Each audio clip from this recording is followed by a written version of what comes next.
I suppose that would be a question. Well, Question when I'd you've got pose. two winger of the years from previous 2 years ahead of you in the squad selection, I think it's hard to break into that, haven't they? And Josh Charnley's obviously been given a nod there as well as another winger, but McGilvery and Makinson and top that list. Handley, I would be surprised if he went on the journey. There's a few out of form players on this squad. Jake Truman, Sam Tompkins, Jake Connor. You would say, arguably as well, that Reece Lynn isn't in the greatest of form at the moment. Did I mention Sam Tompkins? I think I did. So there's a few out of form players here. There's a few players who are carrying injuries as well. Sean O'Loughlin, we've covered Stevie Ward. He's just injured. He's not carrying an injury. But Sean O'Loughlin, Liam Watts, they're not. Jack Hughes. These guys have got some knocks that I'd be surprised if they were actually in this final squad. But overall, really pleased that Philbin's been named in it. I think he's a player that's developed this year. I can't knock the Coop performance, the Coop selection, even though his performance in the Challenge Cup final was awful. And every ground this weekend has been singing, "He's the reason that you bottled it this season," which is, I think, hilarious. Don't get me wrong, but he's deserved it over the piece, hasn't he? And Morgan Knowles, I've been calling for Morgan Knowles above any of the other minor nations players all season long, because he's been absolutely fantastic at loose forward for St Helens. So I'm pleased with that selection. Yeah, I mean, it's interesting. Obviously, as a collection of players, it's more the kind of players that you're likely to see around the squad in the next couple of years, isn't it? In some cases, rather than them specifically being on the plane this autumn, really. So it's the kind of players that you might. What is it? The say form is temporary, class is permanent. So it's not necessarily that these players are good enough, in good enough form right now to get selected, but ultimately you recognise that they've got the kind of qualities that you ultimately will probably want to include in a squad. People like Jake Connor and people like that might not be playing well, but you want to keep him around the squad ultimately, don't you? There's probably only 4 or 5 players that will age out by the time the 2021 World Cup comes around from an England perspective, that this might be their big last international hurrah. You'd say Sean O'Loughlin, James Roby, Sam Tompkins, Liam Watts, Jeremy McGilvery maybe fit into that conversation as well. And Chris Hill, maybe Stephen Ratchford as well on the cusp of that. So those players kind of pushing towards aging out of that, but most of the squad, has got a young edge to it, which is keeping the performance squad together so that people develop. But I would be surprised if a lot of those younger players actually made the trip. Yeah, I mean, what do you think about, obviously, the Knights is kind of slightly separate. Do you see any of these particular players playing for the Knights at the end of the year? Well, there's also the Nines as well. The England squad for the Nines World Cup is a question mark. I do see some of them being in the Knights squad if they don't make the trip to Australia. Yes, people like Jake Truman, I'd see somebody like Truman list, I would say Truman, Handley. I'm not sure about any of the others. I think a lot of the others, Shaw maybe, but I don't know. I think people like Knowles will be on the plane. I think people like Philbin will be on the plane. People like Gildart will be on the plane. So, and they're in that younger group, aren't they? They're in that younger bracket. So, and I think they're all going to be on the plane. Johnny Lomax is a player that I want to do so well, but I do wonder after Wembley. So I hope that Wayne Bennett can get the best out of him, because he's a cracking player. Oh yeah, I mean, for me, you take Lomax because of his flexibility. So he's a great player to take when you're flying to the other side of the world, and you don't really want to be bringing other players out, do you? So for me, Lomax is on the plane, even if you might have a slight concern over his form or his performance in big games, particularly. To me, he still goes. Fair shout. Yeah, no, I agree. He goes for me as well. Okay, let's move on to other stories from the news of the last week. Do you want to start us with the big news that came out over the weekend from Hull Kingston Rovers? Yep, so Hull KR head coach Tony Smith has signed a 3-year contract to remain with the Super League club. The 52-year-old joined on an interim basis in June as replacement for Tim Sheens, with the club second from bottom, having lost 11 of 16 games. Smith left Warrington in 2017 after almost 9 years in charge, and then initially signed with Hull KR till the end of the year. At Warrington, Smith helped them to 3 Challenge Cup wins, as well as 3 losing grand final appearances. Yeah, and that wasn't my words. I took that off the BBC's report. Well, it's factual, isn't it, I suppose? Yes, exactly. There's no knife twist in here. It's just the truth. Tom Andrews got in touch. He said, very pleased with this. The most experienced Super League coach is the type of person you want to build a new culture at a club. Regardless of what happens over the next 2 weeks, hearing him say things like, I feel like I belong here, is very promising. Here's hoping for a good 3 years. Oh, and he looks a lot like my dad, so that's going to provide me with plenty of entertainment for a few years. I don't know if Tom is legit there on that. Tony Smith looks like his dad. I've not seen pictures next to each other with the names the wrong way around to prove that that's true. I think he maybe just wishes he was his dad. I'm not sure here. Tony Smith, of course, who after his first full game in charge was described as he's always been a bit of a weirdo by Richard Silverwood. But very experienced coach, isn't he? And it's already started to, I feel, to start putting a squad together there. That's kind of in the image that you're used to from him. Those quick dummy halves to take advantage of broken fields, for example, when bringing in Parcell, Jez Litton. I feel like he's already working on his own, sort of putting his seal on that side. How do you think?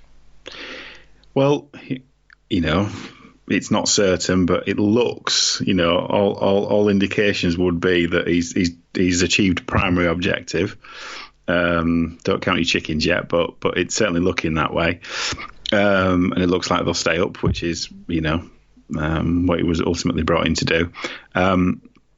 He can, as you say, he can build a team.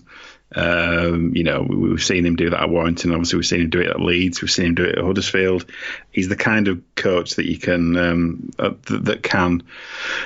that can build a squad, as you say. So he's probably what KR needed, to be honest, and probably the best available candidate that was available mid-season. So it was a good signing, and yeah, I'm glad he's staying. Do you think there is it's good to have him back in the competition on a more long-term basis, even if he does say the odd controversial thing. Do you think it is a surprise that the job hasn't quite yet been done yet? He's been given the permanent role. Do you think that's a sign of his commitment to the club, which must please the Hull KR fans, rather than I'm just staying because I think I'm going to be in Super League? There's still fights to be won there, isn't there? So yeah. Do you think that's a positive from a Hull KR fan point of view, that they'll be feeling he's bought in if he has done as he's signed up when there's still a risk of us going down? It wouldn't be the first time he's coached in the Championship or the division below, would it? He brought Huddersfield back up, didn't he? He brought Huddersfield back up. Yeah. So, that kind of... I wouldn't think that would scare him, or I think he'd probably embrace that. But ultimately, I don't think it will come to that this year, and I think he'll have an opportunity to stabilise them and not have them looking over the shoulder every year, which is ultimately what they'll want to do. Yeah. Okay. Re-signing news then. Salford Red Devils forward Josh Johnson has signed a new contract, keeping him at the Super League club until the end of the 2020 season. The 25-year-old joins from Championship side Barrow Raiders in July this year and has helped them to close in on a top 5 finish. I'm not saying that he's the reason that they've gone on this 6-game winning run, but he has joined them, and his time at the club coming off the bench has correlated quite neatly with that run, so obviously he's impressed enough to get a deal for next year. Yeah, correlation doesn't necessarily mean causation, but yeah, I thought he, from what I've seen of him, admittedly not masses, but I think he looked pretty good certainly on Thursday night. So yeah, good for him. Mm-hmm. So Hull FC forward Sikamanu is to retire from rugby league at the end of this season. The 32-year-old, can't believe he's 32, won an NRL title with Melbourne Storm before joining Hull in 2016 and has won 2 Challenge Cups with the Black and Whites. He represented New Zealand and Tonga, winning the World Cup with the Kiwis in 2008. Yeah, Tom Andrews said, funny, I thought he retired last season. He's one to twist the knife, is that Tom, isn't he? Yeah, I would say his form has been patchy this year, so I kind of appreciate, a more serious angle of the way Tom's coming at that. But on the 32 years old point then, I just want to check, older or younger? Oh, way older. Yeah. He's certainly been playing like a 42-year-old. But no, his character that'll stand out and his awful haircuts, but his character that'll stand out for me. Things like when he stayed over in Tonga to help with was it like tsunami relief efforts or that sort of stuff, rebuilding some roofs and those sorts of things. He's a fabric of the community kind of guy, and I think he's been like that in Hull in his 7 years or so there. Is it 7 or 8 years he's been there? It's a long time now, isn't it? So I think. Is it that long? It's a long time anyway. But yeah, I think it's the character of the man, so that'll need replacing at Hull FC. But yeah, good luck to him in his retirement. Yeah, it's interesting. It's at this time of year. Maybe he came to a dawning realization that maybe his body couldn't go around again. As you're getting battered and bruised towards this end of the season, maybe he just thought it wasn't another year wasn't for him. Because 32, players, Hull FC, Jesus, 32 is a spring chicken for them. So, yeah, as you say, sometimes I guess the body's just telling him enough. So, Tony Gigo has revealed he will not be a Catalans player in 2020. The 28-year-old will leave the Dragons when his contract expires at the end of the season. The France international was tabled a new deal by the Catalans, but the club withdrew their offer due to not having a response from the player. Yeah, so someone's...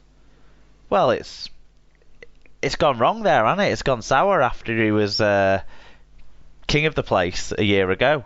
So, Interesting. Where do you think his landing spots are? Interesting. Clubs that might need a full-back come half-back for next year.